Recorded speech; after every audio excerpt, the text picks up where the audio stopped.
September 2ஆம் தேதி சட்டப்பேரவையில் காவல்துறை மானிய கோரிக்கையில் எதிர்க்கட்சித் தலைவர் ஸ்டாலின் எழுப்பிய கேள்விக்கு மறைந்த முதலமைச்சர் ஜெயலலிதா அளித்த பதில் உரை. இதுதான் சட்டப்பேரவையில் ஜெயலலிதா ஆற்றிய கடைசி உரை. மாண்புமிகு பேரவைத் தலைவர் அவர்களே, மாண்புமிகு எதிர்க்கட்சி தலைவர் அவர்களுக்கு காவலர்களுக்கு வீட்டு வசதி செய்து கொடுப்பது பற்றி திடீரென்று அக்கறையும் கவலையும் வந்திருக்கிறது. காவலர்களுக்கு, காவல்துறையினருக்கு வீட்டு வசதி செய்து கொடுப்பது குறித்து யார் வேண்டுமானாலும் கேள்வி கேட்கலாம். ஆனால் திமுகவினர் கேட்கக்கூடாது. அதை கேட்பதற்கான அருகதை திமுகவினருக்கு இல்லை.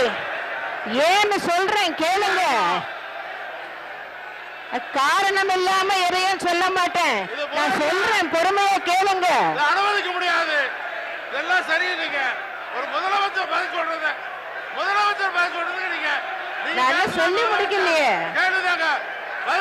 மாண்புமிகு பேரவைத் தலைவர் அவர்களே, காவல்துறையினருக்கு வீடுகள் கட்டி கொடுப்பதற்காகவென்று இதய தெய்வம் புரட்சி தலைவர் எம்ஜிஆர் அவர்கள் 1980ஆம் ஆண்டு காவல்துறை வீட்டு வசதி கழகம் என்ற ஒரு அமைப்பினை ஏற்படுத்தினார்.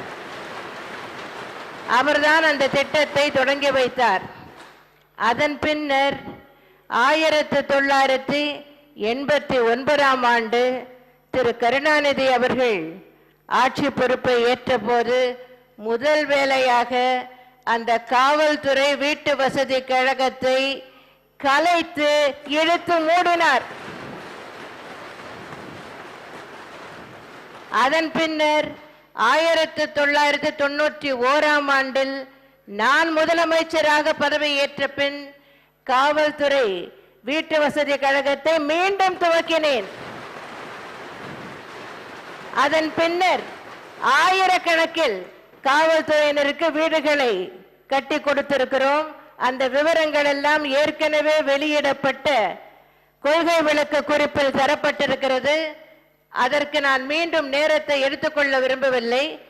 ஆனால் காவல்துறையினருக்காகவே பிரத்யேகமாக தொடங்கப்பட்ட காவல்துறை வீட்டு வசதி கழகத்தை கலைத்து இழுத்து மூடிய திமுகவினர் இதை பற்றி கேள்வி கேட்க அருகதை இல்லை என்று அதனால் தான் சொல்லுகிறேன்.